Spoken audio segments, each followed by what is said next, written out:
ഞാനിതൊരു നല്ല കാഴ്ച കണ്ടു. ആ സ്നേഹത്തിൻ്റെ കാഴ്ച നല്ല മനസ്സോടെ നിങ്ങളിലേക്ക് എത്തിക്കണമെന്ന് തോന്നി. മോങ്ങത്തുള്ള എൻ്റെ കല്യാണ സദ്യ എന്ന ഹോട്ടലിൽ ഇന്ന് 4 ചെറുപ്പക്കാർ ഫുഡ് കഴിക്കാൻ വന്നു.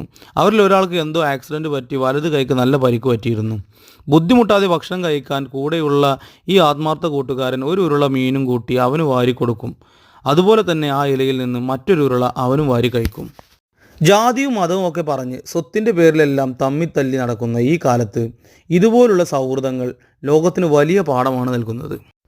അതൊന്നും അല്ലട്ടോ ഇതിലെ പ്രധാന സന്ദേശം. ഫുഡ് കഴിക്കുന്നത് വീഡിയോ എടുക്കുന്നതിനിടയിൽ അവൻ പറഞ്ഞു, 3 ആഴ്ചയായി ഇവൻ ഇതുപോലെ കൊണ്ടു നടക്കുന്നു, ഇന്നാണ് ഒരാൾ വീഡിയോ എടുക്കുന്നത് എന്നവൻ സന്തോഷത്തോടെ പറഞ്ഞു. ഇത്രയും നല്ല കൂട്ടുകാരെ കിട്ടിയതിൽ അവന് എന്നും അഹങ്കരിക്കാം. മറ്റെന്ത് കുറവായാലും സ്നേഹം കൊണ്ട് ഞാൻ സമ്പന്നനാണെന്നതിൽ. കുടുംബക്കാർ ചിലപ്പോൾ 100 എണ്ണം ഉണ്ടാവും, പക്ഷേ ഇതുപോലെ ഉപകാരമുള്ള 4 കൂട്ടുകാർക്ക് സമമാവില്ല. ജീവിതം ഒന്നേ ഉള്ളൂ, സ്നേഹം കൊടുത്തും വാങ്ങിയും ഇതുപോലെ നല്ല പോലെ മുന്നോട്ട് പോവുക എല്ലാവരും. ഈ വീഡിയോ ഇഷ്ടപ്പെട്ടാൽ സപ്പോർട്ട് ചെയ്യുക, കൂടെ കൂടുക. നന്ദി, നമസ്കാരം.